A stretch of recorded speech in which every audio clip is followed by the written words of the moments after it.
Imagine taking someone's seat on a crowded plane, only to find out the man you dismissed not only belonged there, but actually owned the entire airline. Airports bring out every side of people, their impatience, their stress, their entitlement, and sometimes their absolute worst behavior.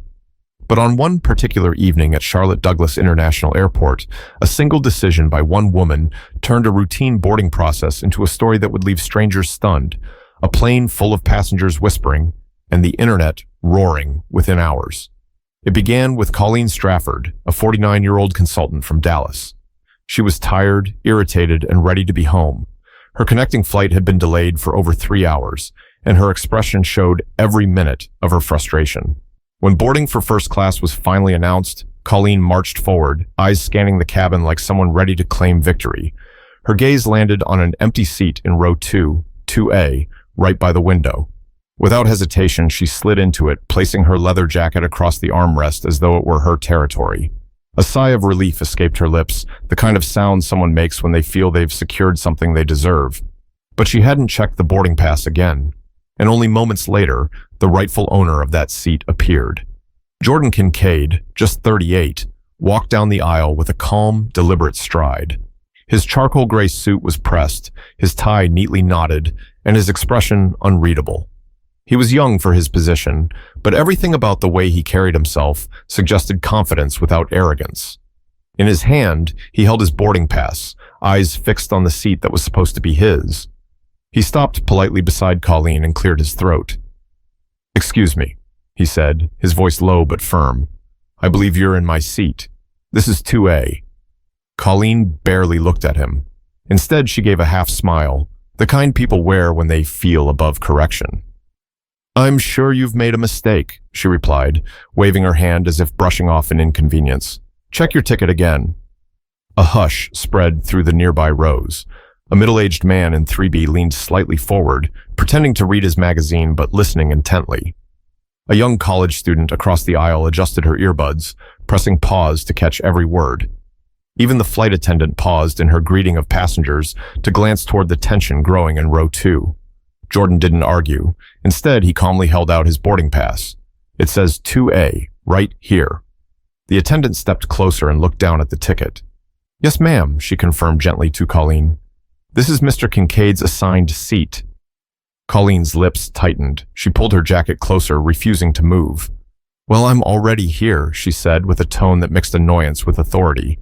"Can't he just sit somewhere else?" Gasps and whispers fluttered through the cabin. People exchanged looks, eyebrows raised. One man muttered under his breath, "Unbelievable." Jordan's eyes didn't waver. His calmness made the moment sharper, as though he'd been in situations like this before. He didn't raise his voice, didn't make a scene. He simply stood there, waiting. The attendant shifted awkwardly. "Ma'am, we'll need you to take your assigned seat.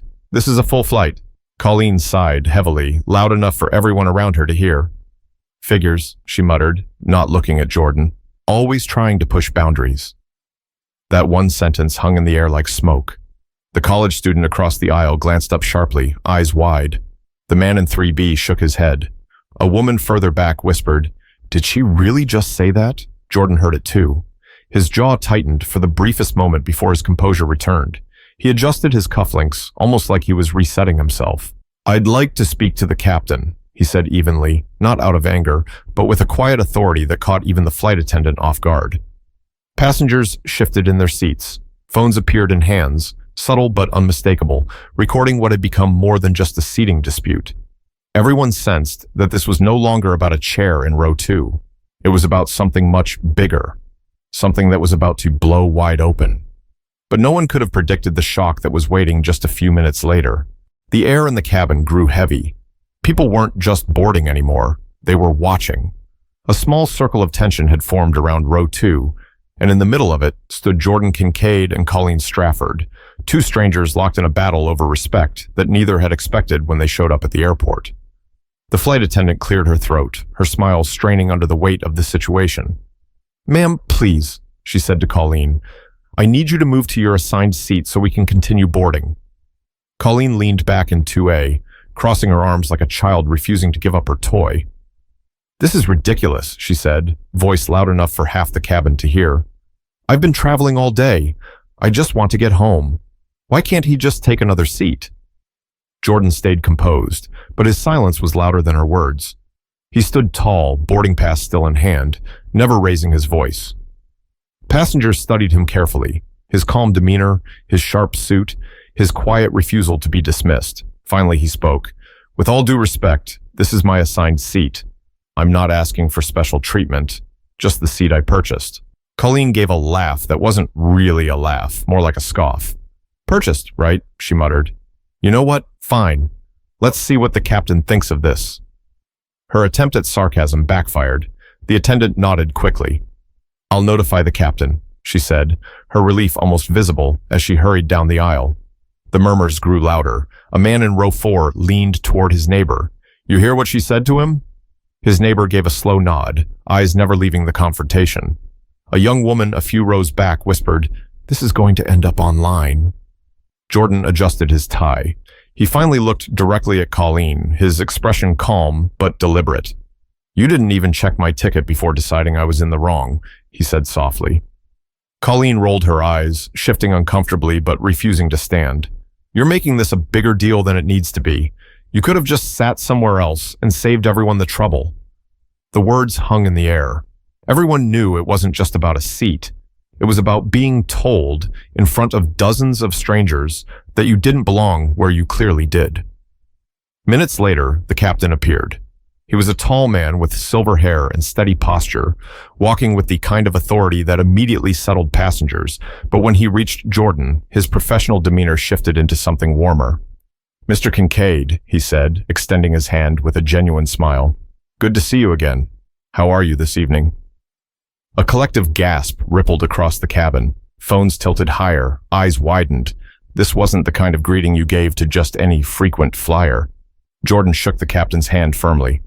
Doing well, thank you. Looking forward to getting this flight underway. The captain nodded. Of course, we'll make sure of it. Then his gaze shifted to Colleen. His voice was polite, but unyielding. Ma'am, this gentleman is in his assigned seat. I need you to return to your own, so we can depart on time. Colleen's cheeks flushed crimson. Her words stumbled as she tried to recover her authority. Wait, you know him? The captain didn't hesitate. Yes, Mr. Kincaid is the chief executive of this airline. Now please, let's not delay the other passengers any further. The silence that followed was deafening. Colleen's eyes darted from the captain to Jordan and then to the rows of passengers who were openly staring now. Her face tightened. She grabbed her jacket with quick, jerky movements and stood. As she squeezed past Jordan, she muttered just loud enough for him to hear, Well, good for you.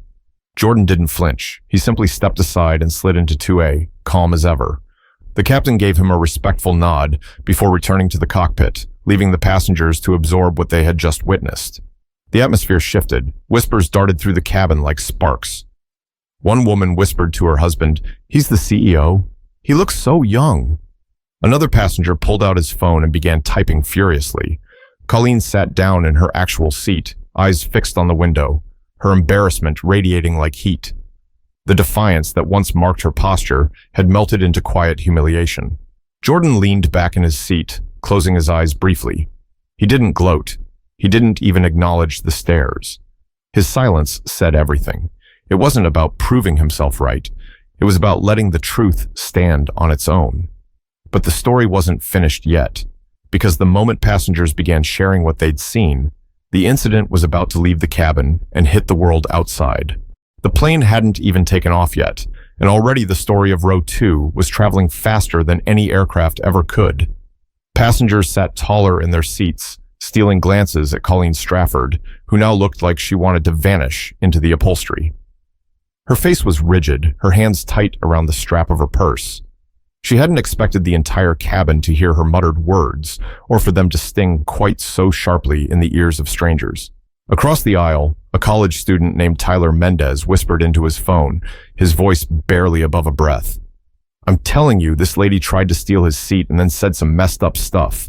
And he's the CEO. I'll send you the video. He angled his phone down, pretending to scroll, but he was recording.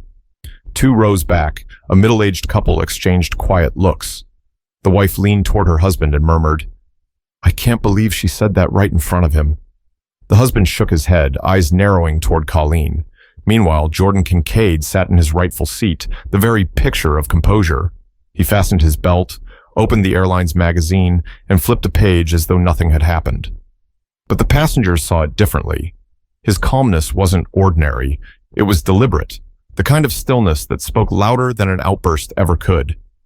Colleen, however, couldn't sit in silence for long. Her voice cut through the cabin in a low but sharp tone. "People are acting like I committed a crime. I was just tired and sat down. That's all." Jordan turned his head slowly toward her. His voice carried just enough weight to be heard by everyone nearby. "What you said after mattered more than the seat." The words landed heavily.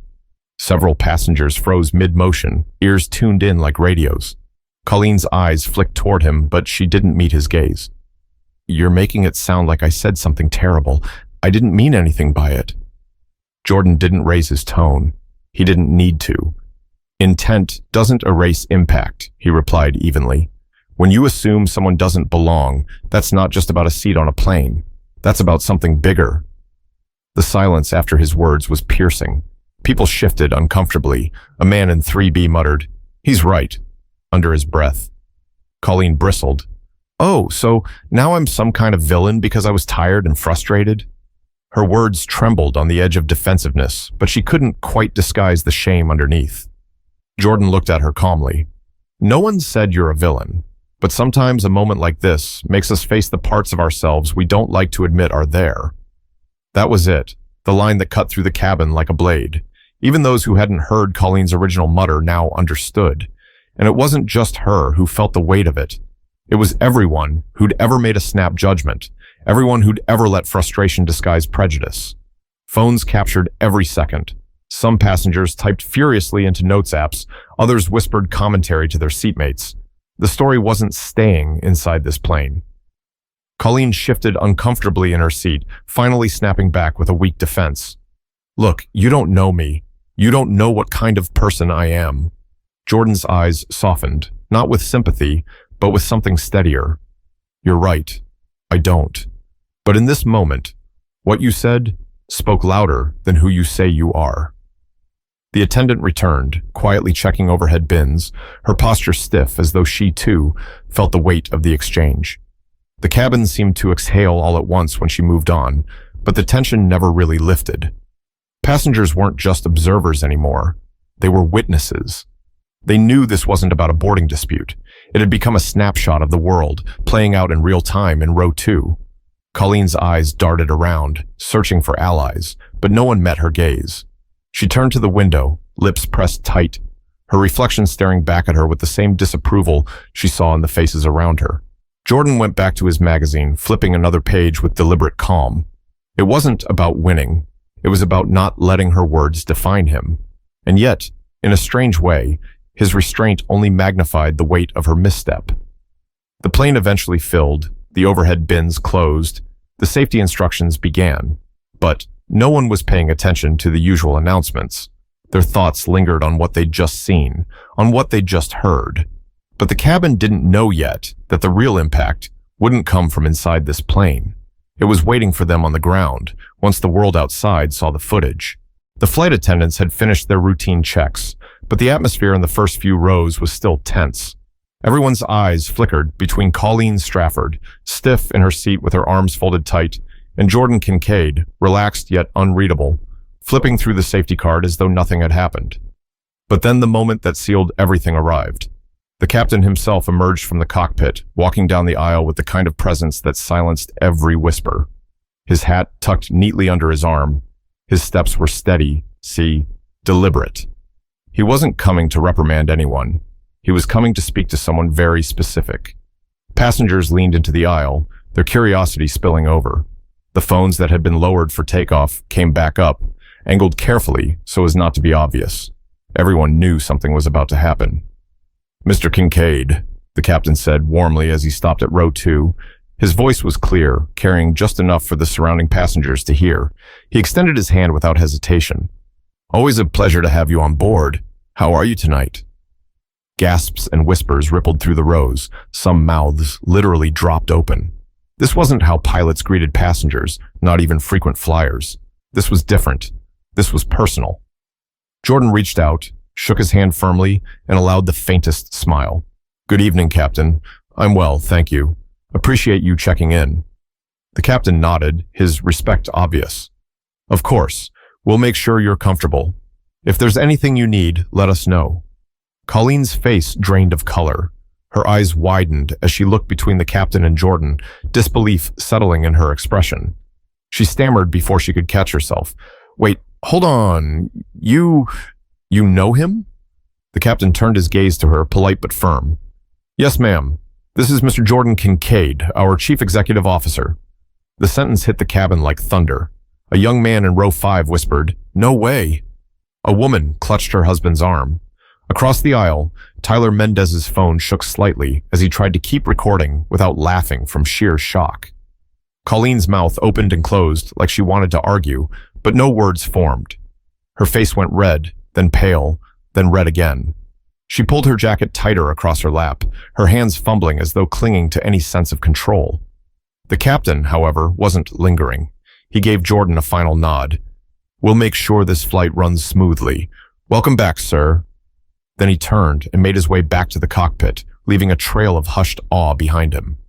Colleen whispered, half to herself, half to anyone who would listen. "CEO? He's the CEO?" Jordan finally looked her way again. His voice was calm, almost gentle. "You didn't think I belonged here. But not only do I belong, I built the very thing you're sitting in right now." It wasn't loud, it wasn't angry, but it was devastating. The truth carried its own weight. Several passengers exchanged glances that said everything without words. The moment she had dismissed him, the moment she muttered under her breath, had just boomeranged back with a vengeance. Colleen's lips pressed together, her shoulders sagged. For the first time, she seemed small in her seat, diminished not by insult, but by her own assumptions being exposed. Meanwhile, Jordan turned his attention away. He pulled a notepad from his bag and began scribbling a few lines as though preparing for work even before takeoff.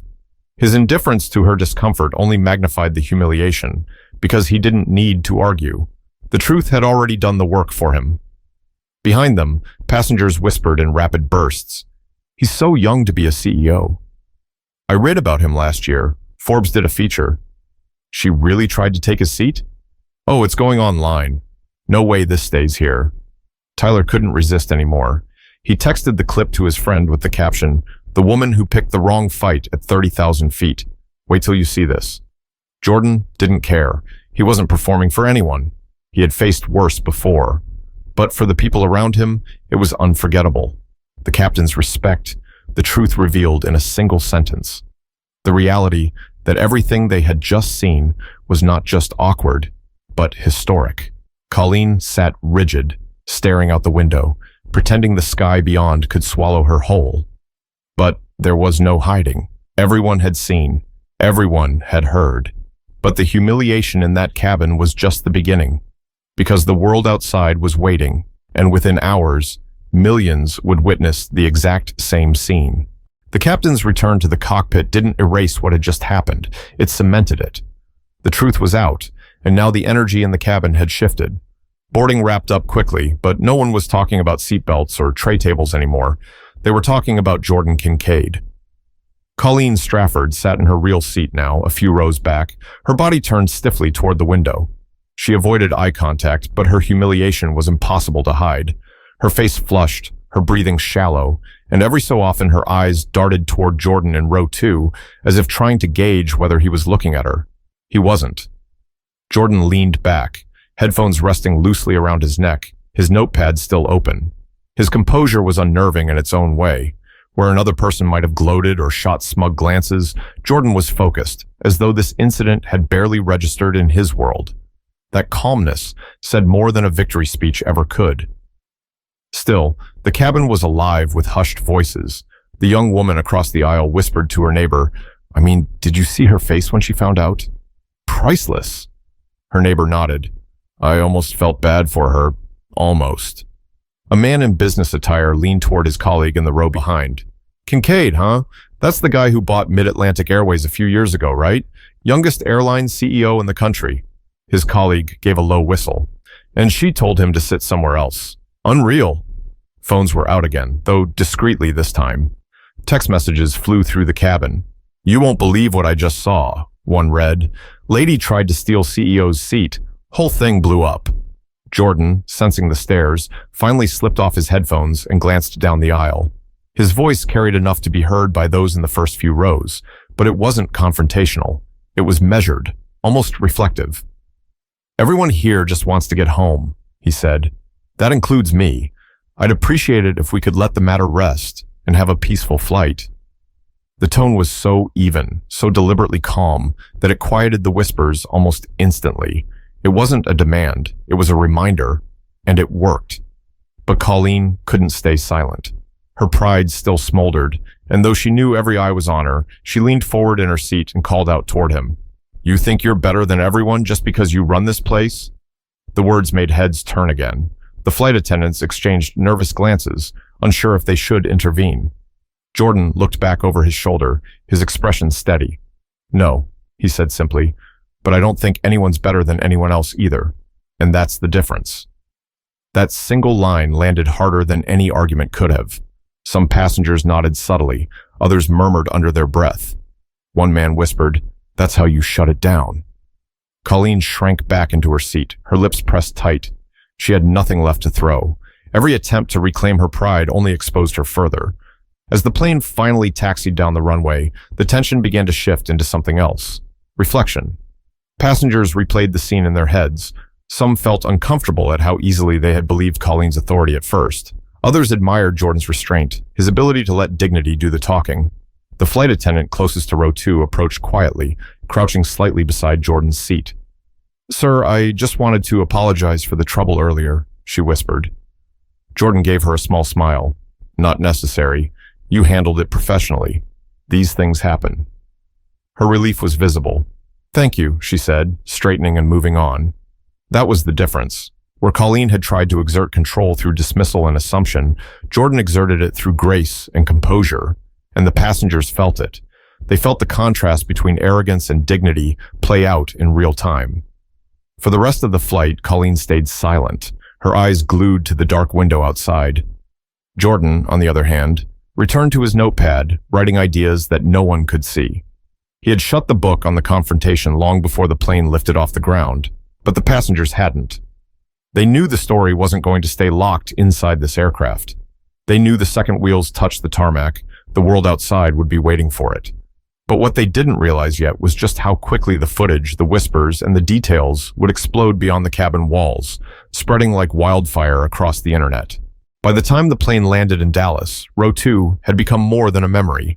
It had become content. The quiet glow of phone screens lit up the cabin before the wheels even touched the ground. Clips were trimmed, captions written, and hashtags added. The passengers didn't just witness the clash between Colleen Strafford and Jordan Kincaid. They carried it with them into the digital world. Tyler Mendez, the college student who had filmed the clearest video, uploaded it within minutes of landing. The caption was blunt.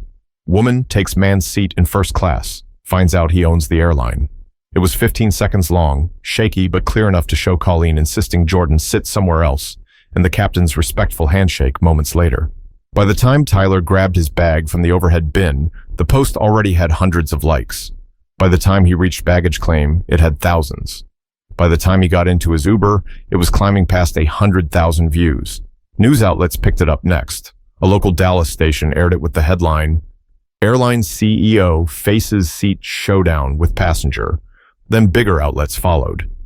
By morning, it was on national broadcasts, framed not just as an awkward in-flight spat, but as a story about assumptions, bias, and humiliation playing out in the most public way possible. Social media, of course, had its field day. Comments poured in beneath the viral video. She really told the CEO to sit somewhere else? The audacity. This is why you treat everyone with respect. You never know who you're talking to. I don't even care that he's the CEO. That calm clapback was legendary. Imagine being her right now. I'd never show my face again. Memes surfaced before sunrise. Screenshots of Colleen's shocked expression were paired with captions like, "When you realize the man you dismissed signs your pilot's paycheck." Another meme read, She thought he didn't belong in 2A. Turns out he owns row 1 through 40. Jordan Kincaid's name began trending by breakfast. People shared articles about his rise in the aviation industry, about how he'd taken over Mid-Atlantic Airways at 34 and reshaped it into one of the fastest-growing regional carriers in the U.S. Suddenly, the story wasn't just about a humiliating moment on a plane. It was a reflection of his success, his youth, and the grace with which he had handled an insult that could have turned ugly. Colleen Strafford's name didn't trend at first, but the internet is rarely merciful. Before long, someone connected her face to her LinkedIn profile, and the comments turned ruthless. Some called for her resignation from her consulting firm. Others wrote think pieces about entitlement in corporate travel. She deleted her social media accounts within hours, but screenshots ensured nothing truly disappeared. Meanwhile, Jordan said nothing publicly. No interviews, no tweets, no press releases. His silence only fueled the fascination. While people debated what Colleen had meant by her muttered comment, while they dissected every second of her defiance, Jordan kept to his business. That choice, his refusal to cash in on the moment, only amplified the respect he earned online. At airports the next day, passengers whispered his name. Gate agents glanced up from their monitors, wondering if he might walk by. People admired his ability to maintain dignity in the face of a situation where many would have exploded. On talk shows, hosts debated the morale of the story. One commentator said, "This wasn't just about a seat. It was about assumptions people carry with them. She saw him, dismissed him, and then the truth made her look smaller than she ever intended." Another chimed in, "And the irony is, if she'd treated him with respect from the start, no one would even know her name right now." For ordinary people watching the video, the story struck deeper than just gossip. They thought of moments when they'd been underestimated. They thought of times when they'd misjudged someone else. The clip became less about travel and more about human behavior, how pride, bias, and arrogance could collapse in seconds under the weight of truth.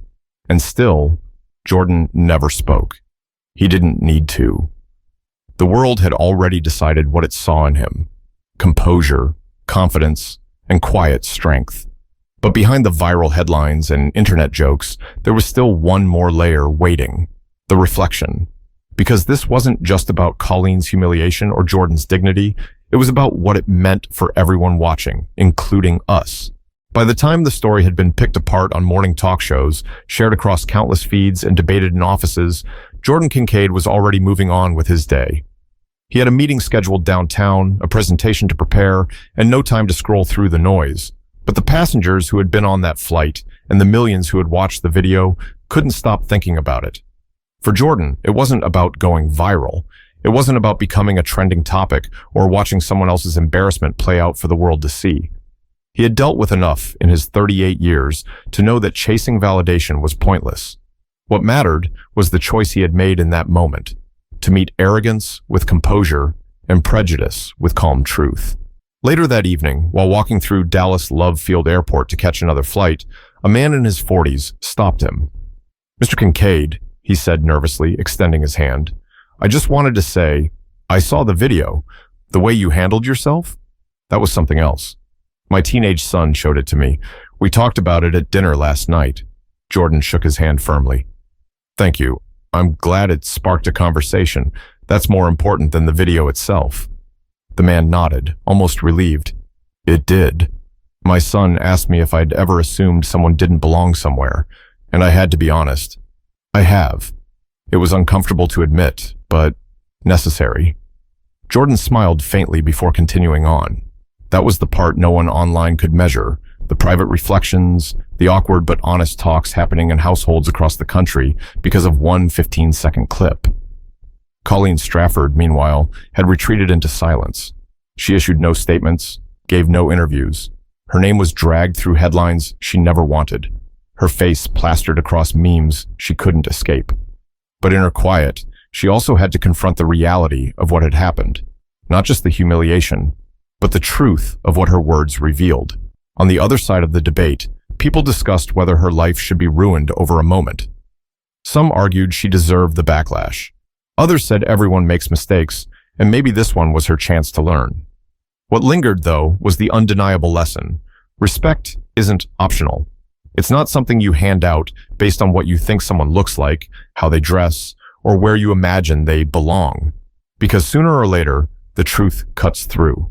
Jordan didn't need to prove his worth to Colleen or to anyone on that plane. His career had already spoken for itself. But in that moment, he gave the rest of the world a reminder.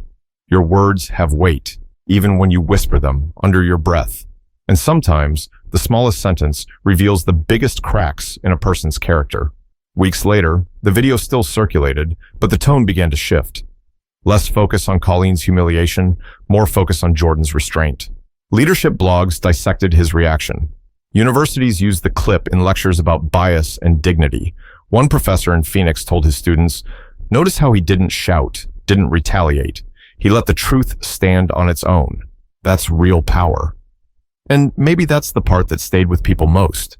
Not the embarrassment, not the memes, but the calmness of a man who didn't let someone else's words define him. In the end, the story of Row 2 wasn't just about a plane ride. It was about how easily we judge, how quickly we assume, and how profoundly we can be reminded of our own flaws. For some, it was just a viral clip. For others, it was a mirror. If you've stayed with me this far, here's the takeaway. Never underestimate the power of treating people with respect, whether they're a stranger in line at the airport, the person sitting beside you on a plane, or the CEO of the airline itself. You never know who you're speaking to, but more importantly, you never know what your words will reveal about you. So the next time frustration tempts you to snap or pride tempts you to dismiss someone, pause. Think. Choose dignity. Because stories like this remind us that seats, titles, and positions don't define who deserves respect. Character does. Thank you for listening to this story. If you want more true-to-life stories that make you think, make sure to subscribe and stay tuned for the next one.